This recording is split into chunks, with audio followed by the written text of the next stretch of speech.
America has seen a considerable drop in its rate of violent crimes since the 1990s.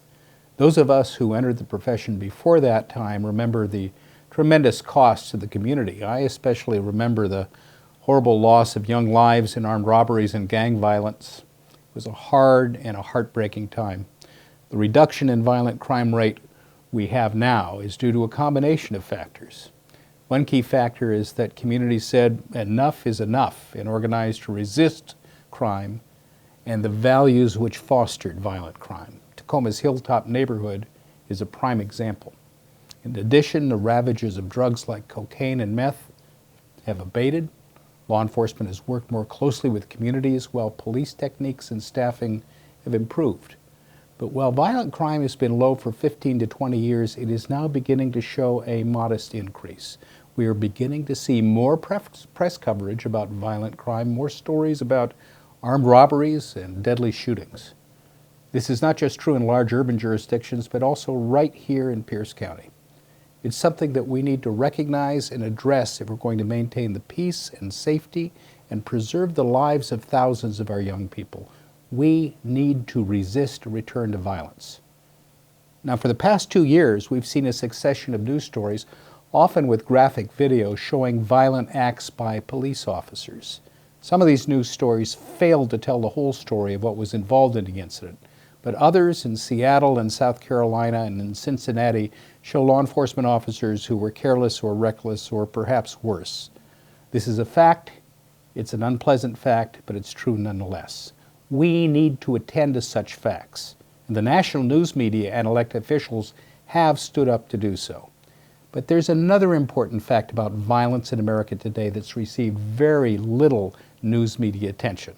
It's the fact that law enforcement officers who are righteously doing their jobs are being attacked and murdered at an increasing and alarming rate. 17 have been killed in the first 3 months of this year. Many were killed in ambushes.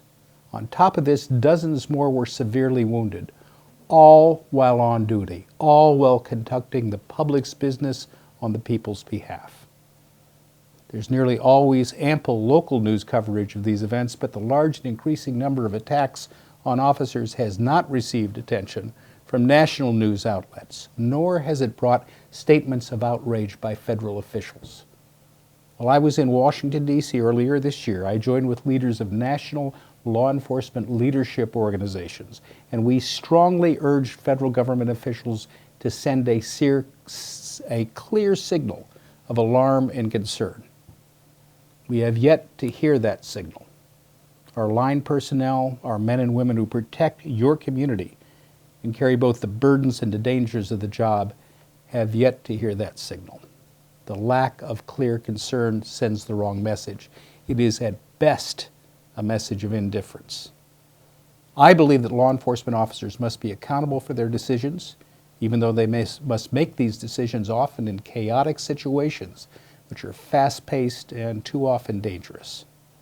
On a daily basis, we ask our people to make very difficult moral decisions which impact people's lives, and time after time after time, they make the right decisions.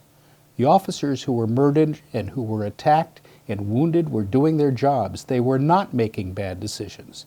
They were placing themselves and their families at risk to protect us as our employees and our representatives, serving us. Outrage should be expected if wrongful or unnecessary violence is committed by a law enforcement officer. Is it really too much to expect that similar outrage might accompany attacks against officers? Some might feel that I put too fine a point on this, or that I dwell on it too much, but consider this. We do not get what we deserve, we get what we accept and what we fail to condemn. We properly condemn police misconduct, but we are failing to call attention to and failing to condemn attacks on officers.